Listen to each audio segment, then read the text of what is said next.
I'm back. So I'm sure you're all wondering, or maybe you're not, because frankly, I'm irrelevant at this point because I never fucking post. But I bet you're wondering, Katie, why do you fucking lie to us so much? Why do you say, I'm gonna be posting videos? Why do you announce you're gonna be back when in reality, you're gonna disappear for another 5 to 6 months? What's the deal? What's the tea? The tea is I'm a human. Garbage? Exactly. Furthering my point. I am a human garbage fire. I just am. I pretend like my shit's together, but it's not. I'm a human disaster. Awful. You also might be wondering, Katie, why are you wearing a Gremlins hoodie in the style of a Christmas sweater when it is March 2nd? Again, because I am a human dumpster fire, but also I really fucking like this hoodie. It's great. I'm never gonna not wear it. I don't care that it's March 2nd. This hoodie is great.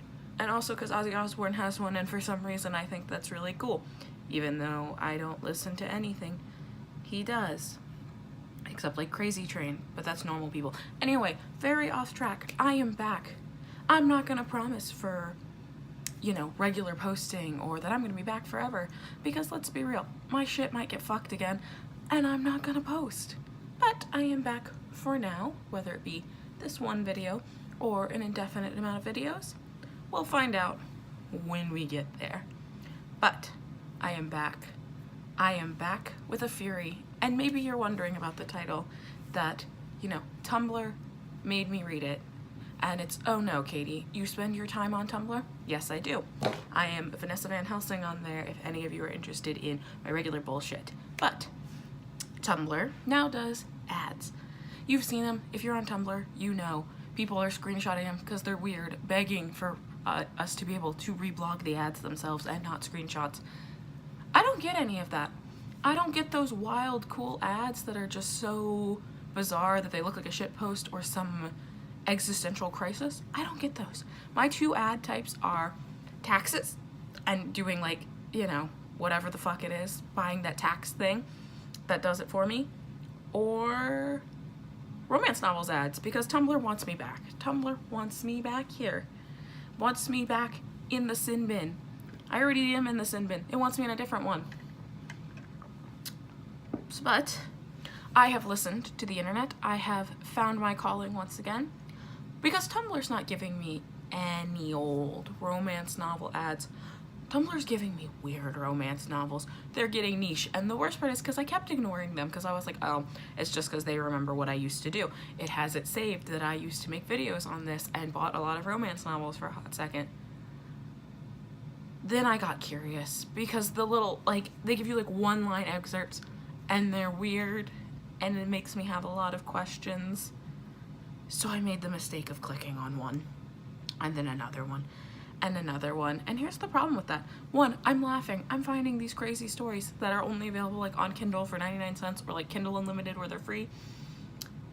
But the problem is Tumblr now thinks I like that shit, that I want more of it. So now they're getting weirder, nicher, and frankly scarier. And now I'm here. This is why I'm back. Is because of these ads that take me to Amazon, and they're also starting to infiltrate my Facebook, which is really uncomfortable too. It won't leave me alone. The universe says I'm supposed to be back, so here I am to roast a romance novel. And ultimately, this isn't going to be me kind of, going, oh, well, I actually really liked it. No, I have found a new niche. I have found the sin, y'all. I have found an author that I think might only do this type of writing. And it is for various threesomes. Now, thruples, there's nothing wrong with them. There are plenty of healthy polyamorous relationships, and that's great, and that's wonderful, and that's awesome, and I'm not shaming it. I'm here for it. Whatever makes you happy, awesome. But I am not here for bad writing. I am not here for unrealistic expectations and situations that just don't make sense. That is not what I'm here for. At all. Well, I am, but in the sense that I get to make fun of it. But nothing, absolutely nothing against love and whatever you're doing, throuple or not. Cool. Not my business. I'm not in the business. But I have found the niche of thruples. And It's fascinating. The book that I have found, and I really don't even want to say the title because I hate this. There's a lot of things I hate that were actually in this book. But the book is called Double Daddies by Candy Stone. All of these are by Candy Stone. And thank God the title is vaguely misleading. There's no daddy kink, thank God. But it's weird and unrealistic. But basically, why I think Candy Stone probably writes the exact same thing over and over and over again is because the one I have, the Double Daddies, comes with 3 other romance novels, which I have yet to read. But I believe they all also focus on thruples. So I'll have more to read, but I'm also just like, does she do anything else? I'm gonna look into it. But at this point, I'm just concerned. I'm concerned. It's gonna be the exact same story over and over again with just different professions. But Double Daddies. I bet you're wondering, what is it? Who? Who are the men? Who is the lady in question? We got firemen, y'all. We got arson. We got a lot of sex. A lot of sex. And that is the plot of Double Daddies. Let's start with a brief synopsis. There is a woman who lives across the street from 2 fine as fuck firemen. Because of course she does. I don't live across the street from 2 fine as fuck firemen. I don't. I wish I did, but I don't. First up, unrealistic. And they live in like a very conventional neighborhood and they have like a 3-bedroom house. And it's not realistic. It's not realistic. It's not, especially in this economy. Homegirl. Why am I forgetting her name? That is so fucked up. I just finished this goddamn book. God, I hate myself. Hold on. On my Kindle. You know, because this is the kind of thoughtful and considerate book blogger I am. You know, I can't fucking remember the name of this woman. Oh, her name is Chloe. Yeah, it's really fucked up because I couldn't remember her name, but I definitely could remember the guys' names. Yikes. But so, her name is Chloe. Chloe is a wholesome ass journalist who also lives in a nice ass home across the street. Again, not in this economy, Susan. Not in this economy. Not at the young age they are. I don't think they're millennials. They do not have a nice ass house. Unless Portland, it's not even Portland, Oregon. It's Portland, Maine. Is there a Portland, Maine?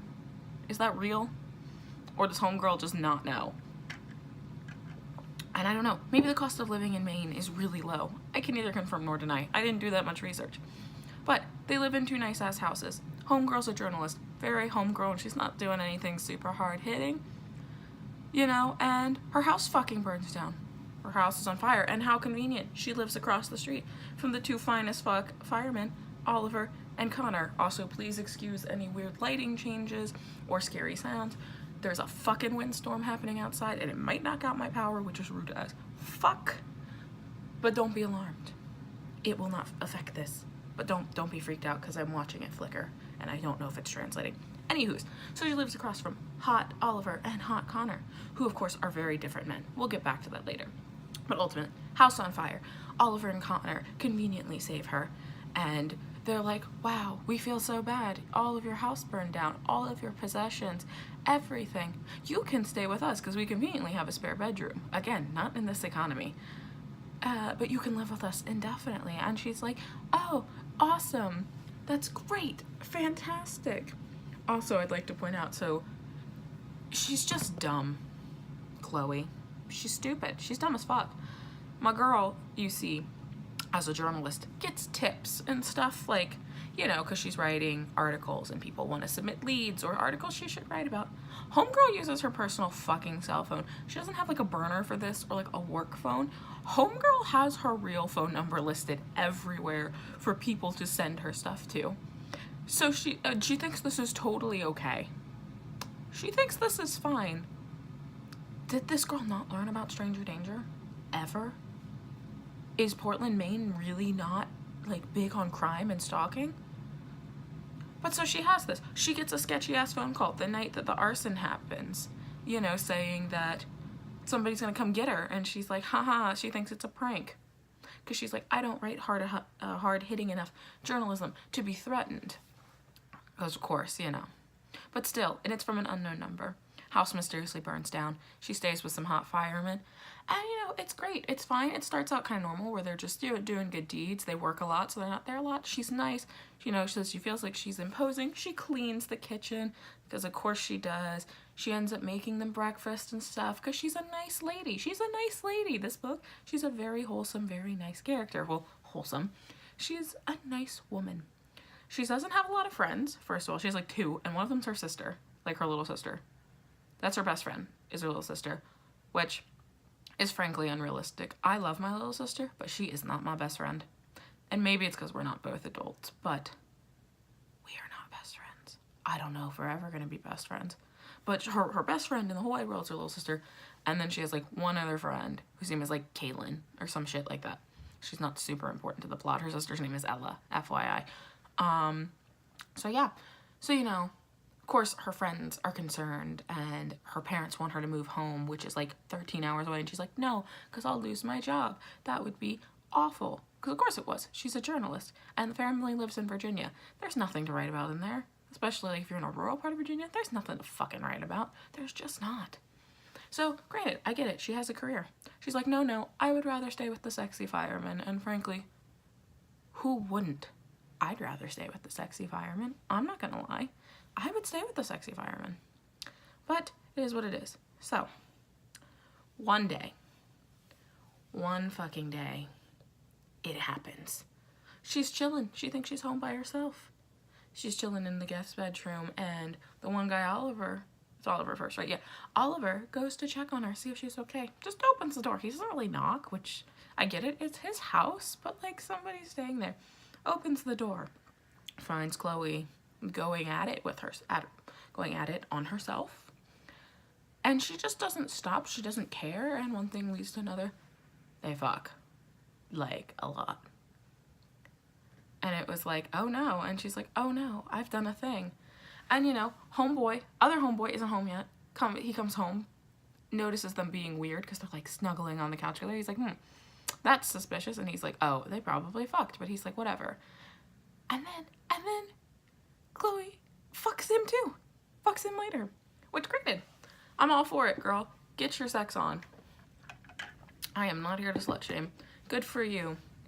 But it gets weirder after that. Then obviously the threesome thing starts happening. Because then she's like, obviously I'm having sex with both of you.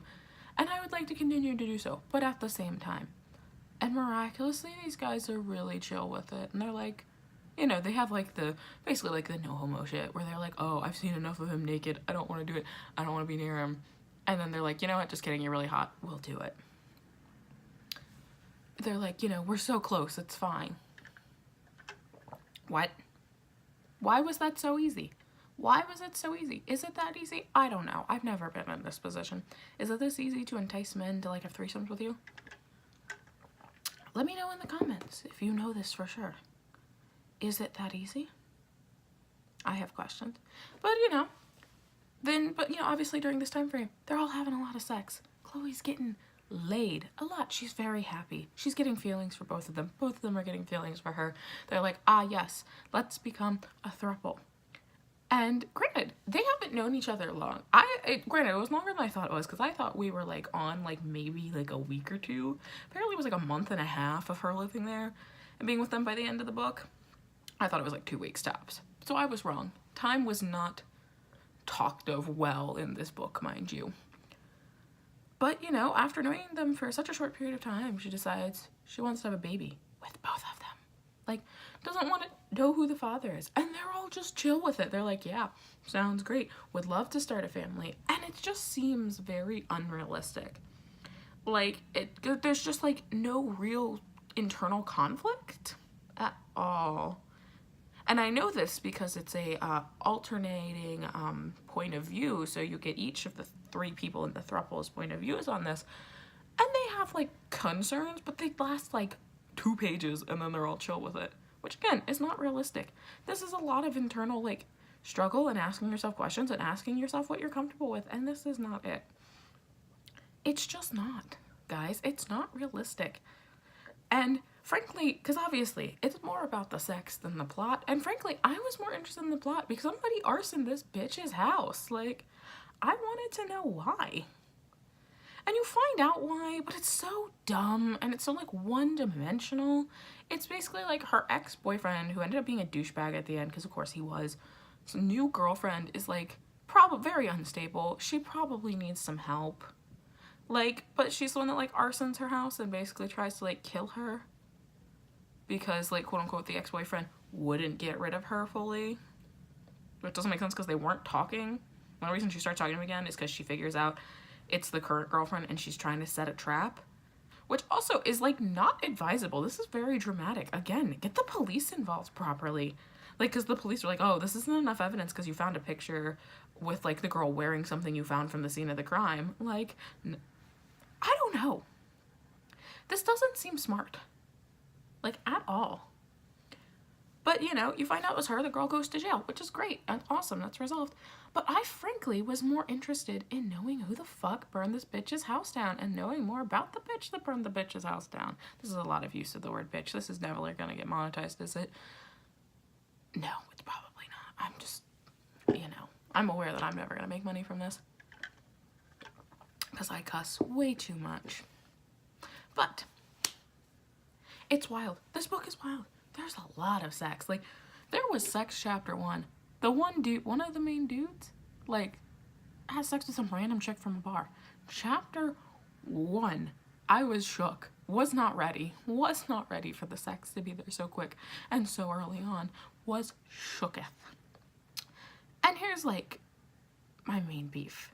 1, the sex scenes were so repetitive. Like literally, the scene you get in chapter 1 with the random lady, you literally get again the first time Oliver and like Chloe hook up. It's basically the same one. They just put a different name in. And it's a letdown. Like, it's one of those things where I was like, if you're gonna put a lot of sex into a book, I get it. You know, you're trying to like get creative and maybe you just can't. Don't make it feel like I'm reading the same sex scene over and over again. My God, woman, put in some effort. If you're gonna put this much sex in, it's gotta be good. It's gotta not be repetitive, but it was. I was so bored. I was like, this is boring. And frankly, I just feel like she watched a lot of unrealistic porn and just wrote it down. That's what I feel like happened. There's a lot of problems with it. I'm not going to go in detail because I'm aware that YouTube's not going to be chill with this and flag it. You can read it, especially if you have Kindle Unlimited. It's free if you have Kindle Unlimited. It's 99 cents if you don't. You can read the sin for yourself. You can be part of the sin bin too. You just can. But, like, and besides the sex that I have a problem with, I genuinely have problems with, of course, the grammar and the spelling, because there were words missing. It was all, like, bad grammar. Not as bad as I've read in the past, but up there where it's just like, this is a blatant error and you should have caught this. Because I caught it immediately, and I'm not going to chalk it up to, I'm an English major. Like, it wasn't good. And also, I learned how many phrases I'm really uncomfortable with that I always knew I didn't like, but now I really don't like. Like the phrase, get your dick wet. I fucking hate it. It's awful. And like, I read it in a very like actual sexual context. I feel like people use it in a not sexual context, and it was weird and it made me uncomfortable.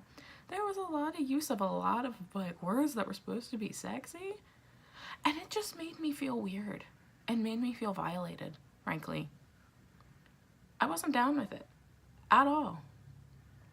That won't stop me from reading the other 3 books that are in this thing and writing more reviews about it, but I'm not chill with it, Candy Stone. Get it together, girl. Get it together. Write about other types of sex, and also just like make it not the same sex scene. Please, please, please do this one thing for me and your readership. But yeah, so that is the story of Double Daddies. I will give it out of 5 stars, I'll give it like 2. I think that's fair. With the grammar issues, the not sexy sex, and, you know, frankly, a very flat subplot. Even though I'm aware that it's not about the plot here. But, you know, here we are. But yeah, so hopefully I will be back up for debate. I have like 3 more stories to read, so I'm hoping I can at least bump out 3 more videos this week, because it's Friday. So I'm hoping to read all this in all weekend, and go from there. I'm trying to right now find the weirdest romance novels I can find. Tumblr's helping with that. But also I'm trying to just search Amazon to find the weirdest shit I can find to review it. If you guys know some weird shit, even if you've never read it, if you've run by it on the internet, drop me a link or a title or something so I can try to find it and add it to the sin bin. Yeah, let me know. But if you like this video and you're interested in seeing what other things I'm gonna make fun of, hit that subscribe button, like this, leave me a comment. Yeah, I'm gonna go be a human dumpster fire again, and I will maybe see you guys later. Bye-bye.